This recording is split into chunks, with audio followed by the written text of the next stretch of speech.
I heard a spiritual teacher say once that parenting is the best training for sainthood, and I think that's fucking true because okay, here's an example. So I was with my son all day. He's sick. I have pulled a muscle in my back and tweaked a nerve in my back from coughing for the last 5 weeks because of another cold. And this is a challenge that like you don't expect in parenting. I don't think anybody really can prepare you for how often you're gonna get sick because kids like lick doorknobs in public places, you know? Imagine just like for people who don't have kids and they want to experience this, you could like go around licking doorknobs in government buildings and then see how sick you get, and then you might understand.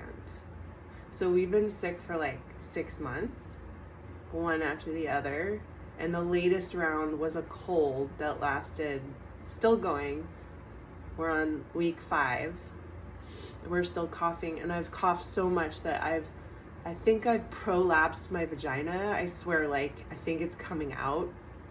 And my low back, there's like a nerve that's pinched. So every time I cough, I have to brace onto something and like do a Kegel while tucking my leg so that my back doesn't explode in pain. So this is all happening while my son is sick all day. He's home from school.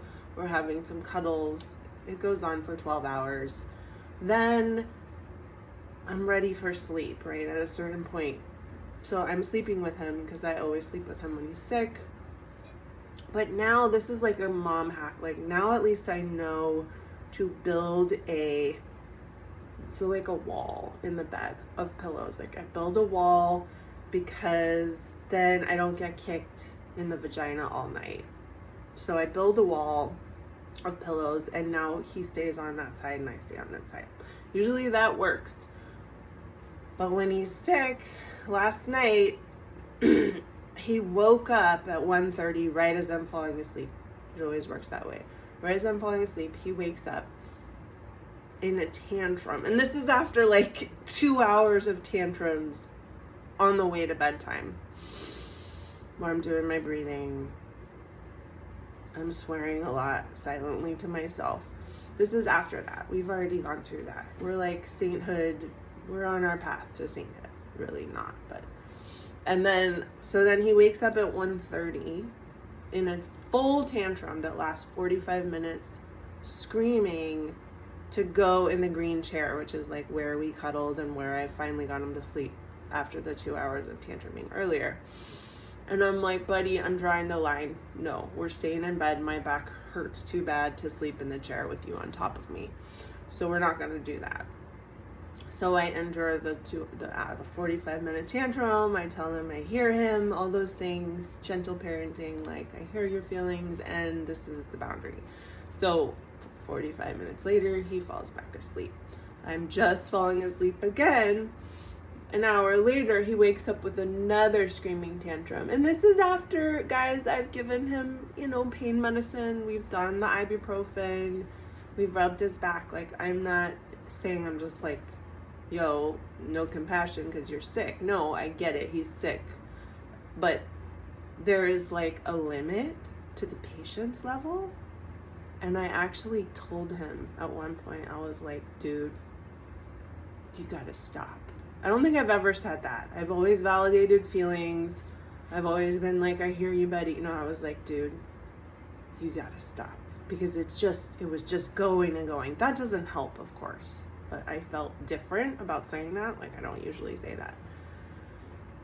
So this is tantrum number 2 in the middle of the night.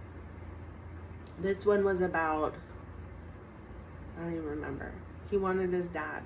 He wanted Papa. Papa's in the other room sleeping with sister because you do musical beds. You sleep with whoever the fuck is gonna sleep with you.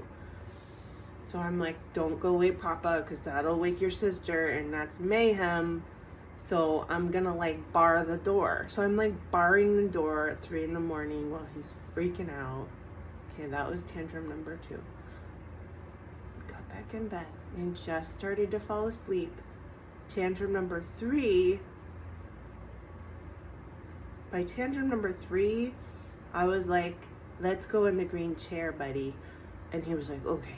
So we go in the green chair. My back's hurting, but I'm like, I don't care anymore. I just need to sleep. We get in the green chair, and his nose starts bleeding massively. Like, when a kid's been crying all night, the nosebleeds are intense. So he's just like busting out, and I'm like, don't have anything, of course. So I'm getting up, I'm getting something, blood is spewing. I'm like, use your stuffed Ellie, like his precious little blankie, to like hold it while I get, I figure I'll wash it later. I'll pry it out from under him when he's sleeping. I'll wash it, I'll bring it back. So I get the toilet paper, we do the thing, but he's kicking and fighting me and saying he can't breathe. And I'm saying, you can't breathe because you're crying. If you'd stop crying, you could breathe, right? But there's no logic going on. So there's just blood coming. I've got, like, I can feel like my arm's just soaked in blood. I'm like, I don't even, whatever. There's blood everywhere. So this is now 5:30. And after a half hour of this, he's like, I don't like you, I want Papa. This is part of the treatment. And so I'm like, all right, go to Papa. And I like let him go. Like, he's just bleeding. And he's walking down the hall in the night to Papa. I was like, I tried, and it is not my morning. And then on not my mornings, this is what I do. I don't have it here to show you, but I put in waterproof earplugs, those silicone ones. Then I put on these heavy duty, massive studio monitor, sound reduction headphones, and an eye mask. And then I put 2 pillows like up against them. And then I lock my door and I sleep. But I couldn't do that this morning. I laid in bed. I was like, there's the muse here, like something wants to come out. I need to come talk to you, other moms, and have like a semblance of a village in our nuclear family system. So I came out to the studio, trying not to cough. I don't want my vagina to fall out.